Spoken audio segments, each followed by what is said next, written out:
Welcome to chemistry planet. आज के इस वीडियो लेक्चर में हम बात करेंगे सेलोबायोस पे।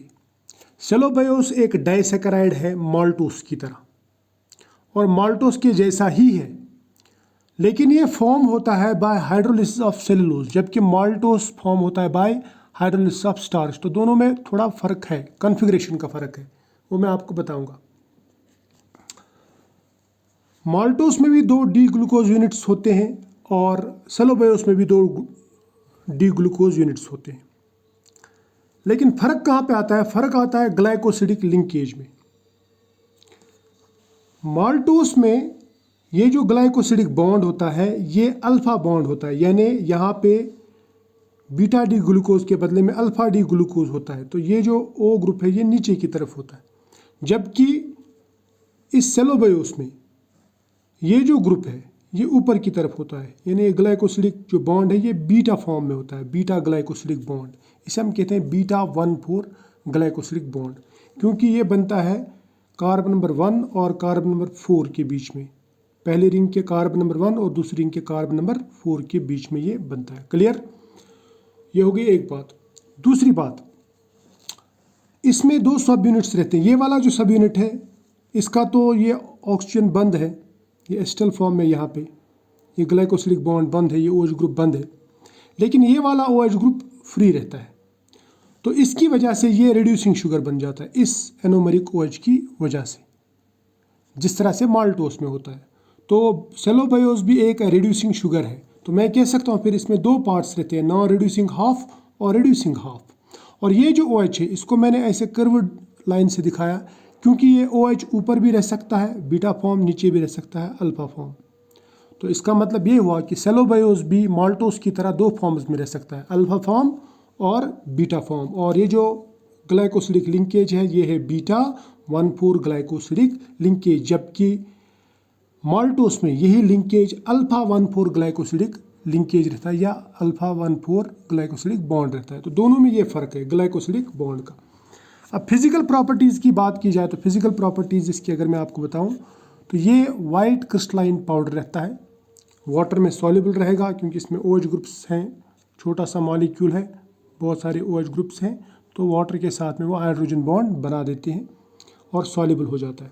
लेकिन इथेनॉल और मिथेनॉल में ये स्लाइटली सॉल्युबल है। और एक नेचर है इसका हाइग्रोस्कोपिक नेचर, यानी ये मॉइस्चर एब्जॉर्ब करता है। क्लियर? और इसकी जो ऑप्टिकल रोटेशन है, अगर मैं वाटर की बात करूं, वाटर में इसका जो ऑप्टिकल रोटेशन आता है वो आता है +35 डिग्री से लेके +45 डिग्री के बीच में। क्लियर? अगर केमिकल प्रॉपर्टीज़ की बात की जाए तो प्रॉपर्टीज़ इसकी, केमिकल प्रॉपर्टीज़ की अगर मैं बात करूं तो वो सिमिलर टू माल्टोस, यानी माल्टोस की तरह ये मतलब केमिकल प्रॉपर्टीज़ दिखाता है उसी के जैसे ये भी रिड्यूसिंग शुगर है, तो ये रिड्यूस करता है फैलिंग सोल्यूशन को to red precipitate of copper cuprous oxide. ठीक है? और टॉलरेंस रिएजेंट के साथ में ये सिल्वर मिरर टेस्ट भी देता है, रिड्यूसिंग शुगर है इसलिए। और ब्रोमीन वाटर के साथ में भी ये खुद ऑक्सीडाइज हो जाता है इनटू सेलोबायोनिक एसिड और ब्रोमीन को ब्रोमाइड में रिड्यूस कर देता है। इसी तरह से अगर फिनाइल हाइड्राजीन के साथ में इसकी रिएक्शन कराई जाए तो ये फिनाइल हाइड्राजीन के साथ में ओसाजोन बनाता है, ओसाजोन फॉर्मेशन करता है। और इसकी हाइड्रोलिसिस भी होती है। अगर इसको हाइड्रोलाइज किया जाए तो upon hydrolysis it gives 2 units of glucose. एक दो बीटा डी ग्लूकोज रहता है, दूसरा अल्फा भी हो सकता है, बीटा भी हो सकता है। क्योंकि अगर हम अल्फा फॉर्म लेंगे तो एक यूनिट बीटा फॉर्म रहेगा, बीटा डी ग्लूकोज, दूसरा अल्फा डी ग्लूकोज। और अगर हम अल्फा फॉर्म लेंगे ग्लूकोज का, ठीक है, तो अल्फा फॉर्म में मैंने आपसे कहा कि एक बीटा डी रहेगा, दूसरा अल्फा डी ग्लूकोज यूनिट मिलेगा। और अगर मैं बीटा फॉर्म ले लूँ सेलोबायोस का तो upon hydrolysis that will give एक बीटा डी ग्लूकोज और दूसरा भी बीटा डी ग्लूकोज ही मिलेगा। ठीक है, बीटा फॉर्म में।